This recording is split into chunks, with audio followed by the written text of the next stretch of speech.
أعوذ بالله من الشيطان الرجيم. بسم الله الرحمن الرحيم. قال رب بما أغويتني لأزينن لهم في الأرض ولأغوينهم أجمعين إلا عبادك منهم المخلصين. قال هذا صراط علي مستقيم. إن عبادي ليس لك عليهم سلطان إلا من اتبعك من الغاوين. وإن جهنم لموعدهم أجمعين لها 7 أبواب لكل باب منهم جزء مقسوم. شیطان نے کہا اے میرے رب، اس وجہ سے کہ آپ نے مجھے گمراہ کیا ہے، میں ضرور ان کے لیے زمین کے اندر گناہوں کو مزین کروں گا اور ان سب کو گمراہ کروں گا، سوائے تیرے ان بندوں کے جو منتخب کر لیے گئے ہیں ان میں سے۔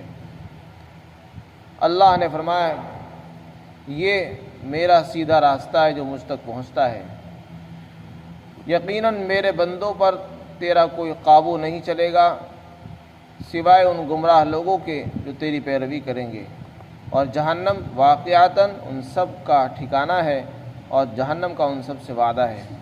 جہنم کے 7 دروازے ہیں اور ہر دروازے کے لیے ان جہنمیوں میں سے ایک حصہ تقسیم کر دیا گیا ہے۔ جب شیطان مردود ہو گیا اور اس نے اللہ کے حکم کی خلاف ورزی کی اور اللہ کا حکم ماننے سے انکار کر دیا تو اللہ نے اس کو اپنے دربار سے نکال دیا، لیکن اس نے پھر بھی اپنے گناہ کا اعتراف نہیں کیا اور کہنے لگا کہ اے میرے رب، جیسے تو نے مجھے گمراہ کیا ہے اور میں گمراہ ہوا ہوں آدم کی وجہ سے، اس لیے میں آدم کی اولاد کو اور اس کی نسلوں کو ضرور گمراہ کروں گا اور ان سب کے لیے گناہوں کو مزین کرتا رہوں گا۔ یہ شیطان نے اللہ کے سامنے دھمکی دی تھی کہ میں انسانوں کو گمراہ کر کے چھوڑوں گا، کوشش کروں گا گمراہ کروں گا۔ یہاں پر تو اس کی 2 باتیں ذکر کی گئی ہے۔ سب سے پہلی بات تو لکھی ہے میں ان کے لیے مزین کروں گا۔ مزین کرنے کا مطلب ہے کسی چیز کو بنا سوار کر، خوبصورت بنا کر پیش کرنا، اچھا بنا کر۔ کس چیز کو اچھا بنا کر پیش کرے گا؟ اس کا مفعول محذوف ہے، اس سے مراد ہے معاصی، گناہ، ایسے کام جس سے اللہ ناراض ہوتا ہے۔ شیطان ان گناہوں کو اچھا خوبصورت بنا کر پیش کرے گا، یعنی گناہوں کو اتنا لذیذ بنا دے گا، اتنا مزیدار بنا دے گا کہ آدمی کی طبیعت نہیں چاہے گی اس کو چھوڑنے کے لیے۔ چنانچہ آج یہی ہو رہا ہے، گناہ کے جتنے بھی کام ہیں، بے حیائی کے جتنے کام ہیں، سب کے اندر لذت ہے، مزہ ہے تھوڑی دیر کا۔ اس لذت کو اس نے اور مزین کر رکھا ہے شیطان نے، تاکہ گناہ کرنے والوں کو اس گناہ میں لذت آئے، مزہ آئے اور وہ ان کا کرنے کو دل کرے تاکہ وہ بے رغبت نہ ہو جائے۔ تو یہ سب شیطان کا وعدہ تھا، شیطان وہ کام کرا رہا ہے لوگوں سے۔ گناہوں کو اس نے ایسا خوبصورت بنا رکھا ہے کہ اب انسان ایک مرتبہ کسی گناہ کی طرف کو نظر اٹھاتا ہے تو اس کا دل چاہتا ہے کہ میں اس کو کرتا رہوں۔ وَلَأُغْوِيَنَّهُمْ أَجْمَعِينَ، دوسرا وعدہ اس نے کیا کہ میں ان سب کو گمراہ کروں گا، کیونکہ آدم کی وجہ سے مجھے یہاں سے نکلنا پڑ رہا ہے، لہذا میں انسان کی اولادوں کو نہیں چھوڑوں گا۔ سب کے لیے اس نے گمراہی کا وعدہ کر رکھا ہے۔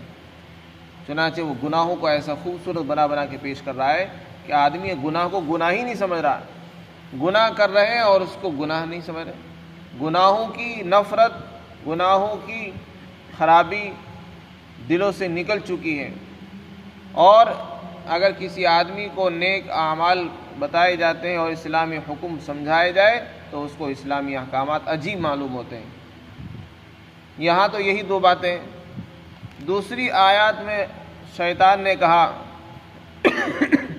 لَأَقْعُدَنَّ لَهُمْ صِرَاطَكَ الْمُسْتَقِيمَ، اے میرے رب، چونکہ آپ نے مجھے گمراہ کیا ہے اس لیے میں بنی آدم کے راستوں پر بیٹھوں گا، میں ان کے لیے بیٹھوں گا تیرے سیدھے راستے پر، یعنی ان کو سب کو سیدھے راستے سے ہٹاؤں گا۔ ثُمَّ لَآتِيَنَّهُمْ مِنْ بَيْنِ أَيْدِيهِمْ وَمِنْ خَلْفِهِمْ وَعَنْ أَيْمَانِهِمْ وَعَنْ شَمَائِلِهِمْ، پھر میں چاروں طرف سے ان پر حملے کروں گا، آگے سے، پیچھے سے، اوپر سے، نیچے سے، دائیں سے، بائیں سے، چاروں طرف سے۔ قرآن میں فرمایا آگے سے بھی حملہ کرے گا، پیچھے سے بھی حملہ کرے گا، دائیں طرف سے بھی حملہ کرے گا اور بائیں جانب سے بھی حملے کرے گا۔ شیطان نے پوری کوشش کر رکھی ہے انسان کو گمراہ کرنے کی۔ وَلَا تَجِدُ أَكْثَرَهُمْ شَاكِرِينَ، اور آپ اکثر لوگوں کو شکر گزار نہیں پاؤ گے، اکثر انسان جو ہے وہ ناشکرے ہوں گے، اور وہی ہو رہا ہے۔ عورتیں کیا، مرد کیا، سب ناشکر ہیں، اللہ کے بھی ناشکر، بندوں کے بھی شکر گزار نہیں ہیں۔ تو یہ سب شیطانی محنت ہے جو ہمارے اوپر ہو رہی ہے۔ شیطان نے تو کھلم کھلا دشمنی کا اظہار کیا اور دشمنی کا اعلان کیا کہ میں ان سب کو گمراہ کروں گا، لیکن انسان اتنا غافل ہے کہ وہ انسان کو تو دشمن سمجھتا ہے، جس سے دشمنی ہو جائے اس کو اپنا دشمن سمجھ لیتا ہے، لیکن شیطان جس نے کھلی دشمنی کا اعلان کر رکھا ہے اس کو دشمن نہیں سمجھتا، اس کے بتائے ہوئے راستے کو اختیار کرتا ہے اور اس کے بتائے ہوئے طریقے پر چل دیتا ہے۔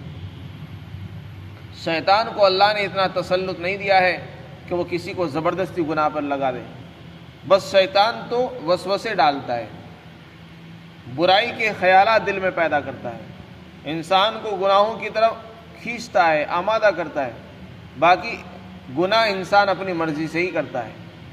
شیطان تو صرف اس کو اس راستے کی طرف ڈال دیتا ہے، پھر انسان اس کو اختیار ہے چاہے گناہ کر لے چاہے اپنے آپ کو گناہوں سے روک لے، کنٹرول کر لے۔ یہ انسان کو اللہ نے اتنا اختیار ضرور دیا ہے۔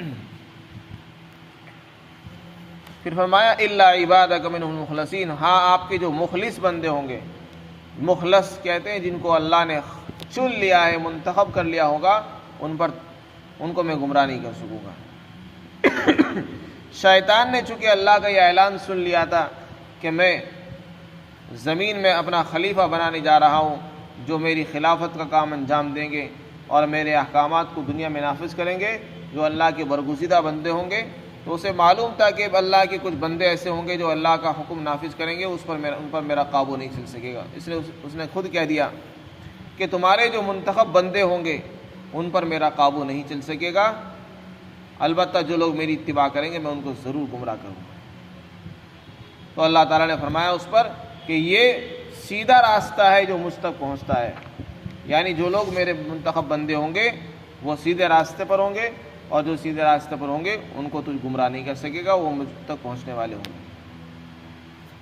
پھر آگے قرآن کریم میں فرمایا میرے جو بندے ہیں ان پر تیرا قابو نہیں چل سکے گا، میرے جو مخلص اور برگزیدہ اور خاص بندے ہوں گے ان پر تیرا قابو نہیں چل سکے گا۔ اللہ کے کون سے بندے مراد ہیں؟ ایمان والے، اطاعت کرنے والے۔ چنانچہ ایک آیت میں اللہ نے فرمایا انہ لیس لہ سلطان علی الذین آمنوا وعلی ربہم یتوکلون، شیطان کا بس، شیطان کا قابو ایمان والوں پر نہیں چلے گا، شیطان کا قابو ان لوگوں پر نہیں چلے گا جو اللہ پر توکل کرتے ہوں۔ دو صفتیں قرآن میں بیان فرمائی، جو لوگ ایمان والے ہیں اور جو اللہ پر بھروسہ رکھتے ہیں، ایسے لوگوں پر شیطان کا بس نہیں چلتا۔ شیطان کوشش تو کرتا ہے سب کو گمراہ کر دوں، لیکن اس کا بس نہیں چلتا، کیونکہ وہ ایمان والے شیطان کے حربوں کو جانتے ہیں، اس کی چالوں کو سمجھتے ہیں، وہ علم والے شیطان کے راستوں کو سمجھتے ہیں، اس لیے وہ شیطان کے اثر سے بچ جاتے ہیں اور ان کو بچنے کا طریقہ بھی معلوم ہوتا ہے۔ جو لوگ بے علم ہوتے ہیں، جاہل ہوتے ہیں، ان کو شیطان سے بچنے کا طریقہ معلوم نہیں ہوتا، وہ شیطان کے بہکائے میں آ جاتے ہیں۔ پھر آگے قرآن میں اسی آیت میں فرمایا انما سلطانہ علی الذین یتولونہ والذین هم بہ مشرکون، شیطان کا جو بس چلے گا وہ ان لوگوں پر چلے گا جو شیطان سے دوستی کرتے ہوں گے، جو شیطان کو اپنا دوست بنائیں گے، اپنا امام، اپنا بڑا بناتے ہیں، اور جو مشرک ہیں ان لوگوں پر چلے گا یہ جو شرک میں مبتلا ہے۔ چنانچہ جتنے بھی مشرکین ہیں ان سب کی نظروں میں گناہوں کو خوبصورت بنا کر پیش کیا گیا ہے، اور ان کو گناہ میں بڑا مزہ آتا ہے، گناہ کو گناہ نہیں سمجھتے، اس لیے وہ خوب کر رہے ہیں، شیطان کی اطاعت کر رہے ہیں۔ یہاں بھی اللہ نے فرمایا میرے بندوں پر تیرا قابو نہیں چلے گا۔ کن پر چلے گا قابو؟ شیطان کا بس فرمایا ان گمراہ لوگوں پر جو تیری پیروی کریں گے۔ چنانچہ جو بھی شیطان کی بات مان لے گا وہ گمراہ ہو جائے گا، اور جو گمراہ ہوگا وہی شیطان کا اسی پر بس چلے گا، اس کے علاوہ کسی اور پر بس نہیں چل سکے گا۔ جب شیطان نے یہ کہا کہ میں گمراہ کروں گا تو اللہ نے بھی اس کے جواب میں فرمایا تھا لَأَمْلَأَنَّ جَهَنَّمَ مِنْكَ وَمِمَّنْ تَبِعَكَ مِنْهُمْ أَجْمَعِينَ کہ میں تجھ سے اور جو تیری پیروی کریں گے، تیری بات مان کر چلیں گے، ان سب سے جہنم کو بھر دوں گا۔ اگر تو یہ کہہ رہا ہے کہ میں لوگوں کو گمراہ کروں گا تو اللہ نے اس کے جواب میں یہ بھی فرمایا تھا کہ میں تجھ سے جہنم کو بھروں گا اور تیری بات ماننے والے جتنے بھی لوگ ہوں گے ان سب کو جہنم سے بھر دوں گا۔ یہاں بھی اللہ تعالیٰ نے فرمایا اسی کو کہ جہنم کا ان سب سے وعدہ ہے اور جہنم ان سب کا ٹھکانہ ہے، جتنے بھی لوگ تیری بات مانیں گے سب جہنم میں جائیں گے اور جہنم کو ان سے بھر دیا جائے گا۔ وہ جہنم کیسی ہے؟ فرمایا اس کے 7 دروازے ہیں۔ یہاں دروازے سے دروازہ مراد ہے یا درجات مراد ہے؟ تو اس سلسلے میں دونوں ہی قول ہیں، دروازہ بھی مراد لیا جا سکتا ہے اور اس کے طبقات بھی، اور یہ بھی ہو سکتا ہے کہ 7 درجے ہوں اور ہر درجے اور ہر منزل کا الگ الگ دروازہ ہو، یہ بھی مراد لیا جا سکتا ہے۔ بہرحال جہنم کے 7 دروازے ہیں اور ہر دروازے کے لیے جہنمیوں میں سے خاص حصے کو تقسیم کر دیا گیا ہے، یعنی ہر دروازے میں سے الگ الگ قسم کے لوگ ہی جہنم میں جائیں گے، ایک ہی دروازے سے سب لوگ نہیں جائیں گے۔ جیسے قرآن میں فرمایا ان المنافقین فی الدرک الاسفل من النار، منافق لوگ جہنم کے سب سے نچلے والے درجے میں ہوں گے۔ تو اس کے 7 درجے ہیں۔